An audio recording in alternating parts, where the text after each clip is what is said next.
ladies and gentlemen. Left-wing extremism, generally we think that it is completing 50 years this year. In fact, it is already completed 70 years in our country. Because the first left-wing extremism movement started in India in 1946 in Telangana. That continued for 5 long years. And it was only with the intervention of Indian Army that it could be contained. Not only that, in that movement, more than 3,000 people were killed. And hundreds of security forces people also died. But what we are talking today is about Maoist issue. That is right now what we call Naxalism or Maoist problem. So we will be discussing this is about India, but my fellow panelists that what we have here, one is Mr. Min Zhao Wu from Myanmar. He'll be speaking about left-wing extremism problem in his country.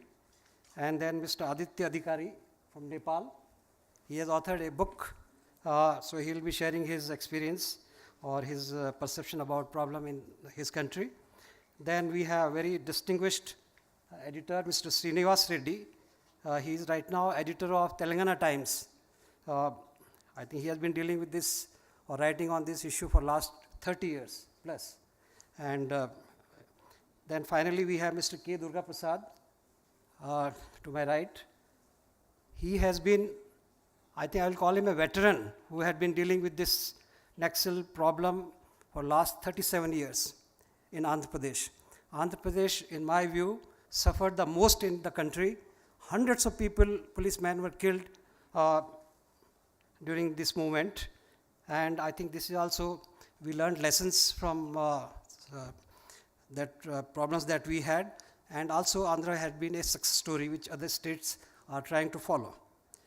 So he will speak on Andhra issue, and also because he was DG CRPF, Central Reserve Police Force, which is India's largest paramilitary force. In fact, the world's largest paramilitary force, which has got over 3 lakh personnel. And since he was there till few days back, he will give status about left-wing extremism problem in India.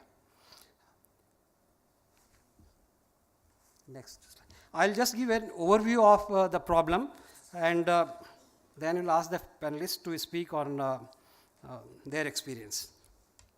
Left-wing extremism, I would like to say this problem, which has lasted for half a century, what we call Naxalism, has taken more lives than all the 5 wars that India fought on the borders. 15,000 people have been killed in Naxal left-wing extremism in our country as of now, and it continues.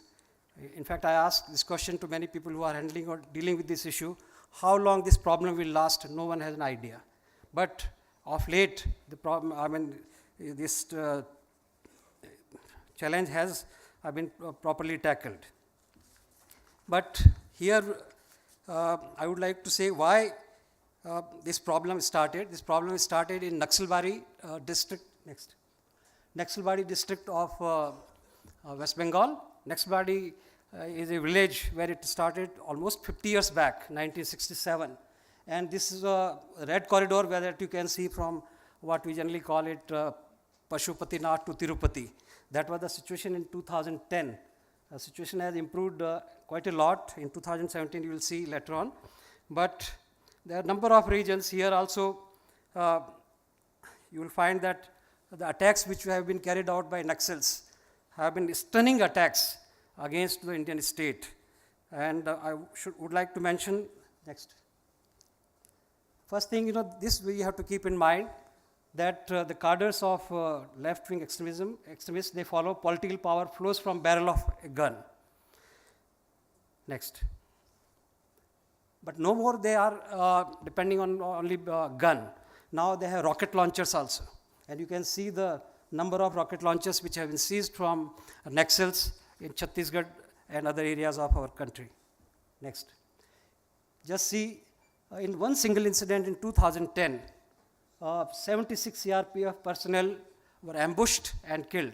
I don't think anywhere in world history so many policemen died in one single incident. And this is one incident that you can see which happened in 2010 in Dantewada district of Chhattisgarh. Actually, they died to defend India. Yesterday you heard his speech, Mr. Raman Singh, Chief Minister of Chhattisgarh.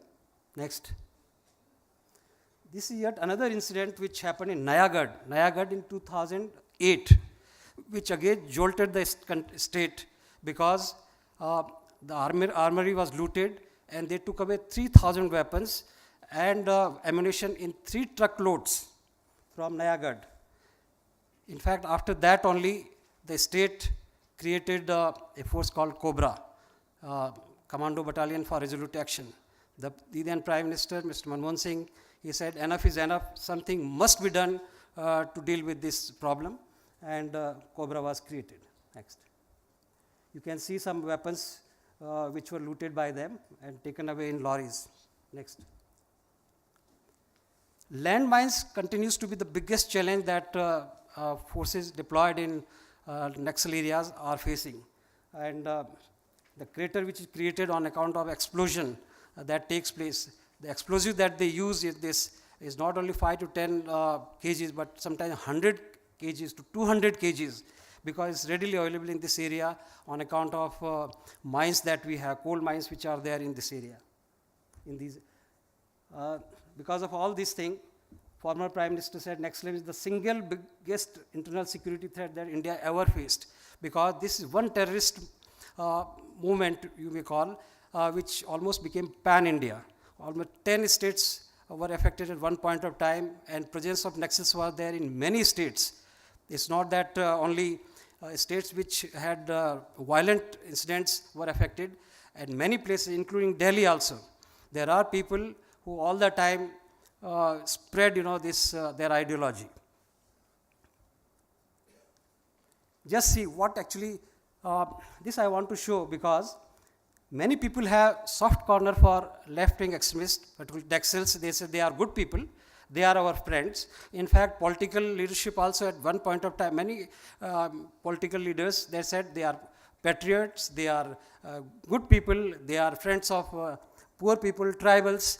But just see, from Maoist document, they say India is a multinational country, a prison house of nationalities, and all the nationalities have the right to self-determination, including secession.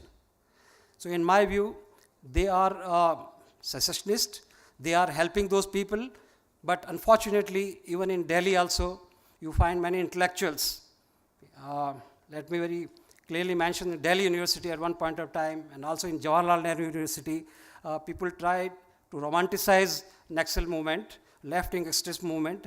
On one hand, people are laying their lives, to defend democracy, and on the other hand, they were romanticizing this very, I'll say, cruel movement that is going on in our country. Next. And this is from their document, which is called Urban Perspective Plan. It was prepared in 2001. It says penetrate into military, paramilitary forces, police, and higher levels of administrative machinery of the state and incite revolt. So how it is different from that imam who was speaking in Singapore? I think a video was shown. They incite violence, and they want this country to be fragmented. So this is their strategy, this is their ideology, and this is being romanticized in universities in Delhi and also in Hyderabad. There are many intellectuals who actually take up their cause, and I'll call them armchair Naxals, but there are many layers. There are some people who romanticize it, others, there are armed cadres. Armed cadres will have to be fought with weapons, but these people, those who romanticize, I think we will have to have intellectual battles with them, because unless we defeat that in intellectual battles, they will continue to popularize this ideology. Next. Because of supreme sacrifices made by thousands of policemen in last 50 years, that this movement now has shrunk and is there now only these areas which I have shown on the map. Mr. Durga Prasad, who will be speaking and also answering your questions, he will tell you the present status of Maoist movement in our country. But question arises, why did this movement continue for 50 years? Just very briefly, I will say, first thing, there was inadequate understanding even by political leadership. As I mentioned, one former Prime Minister, Mr. VP Singh, let me name, he said that they are good people, they are patriots. If they are patriots, then why are we killing them? This is my counter question to such high dignitaries. Then our people, those who are fighting on the ground, they also get perplexed. They get puzzled. Why should they fight a battle there, and why should they die for in case they are patriots? Another thing, lack of preparedness by security forces. Earlier, when these greyhounds were not created, and these other security forces were not created, Cobra was not created, policemen in the age group of 20 to 60, they were fighting this movement. All Naxals are very young, and our people, those who were fighting, they were in their late 50s or 60s even, so they could not fight. And their weapons which were given to police, they were very antique weapons, whereas they have rocket launchers and landmines. Still, there is no solution to landmine problem that we have. And as I mentioned, their ideologues, they keep popularizing this ideology, and that's why this movement continues. This is what I will say about left-wing extremism in India.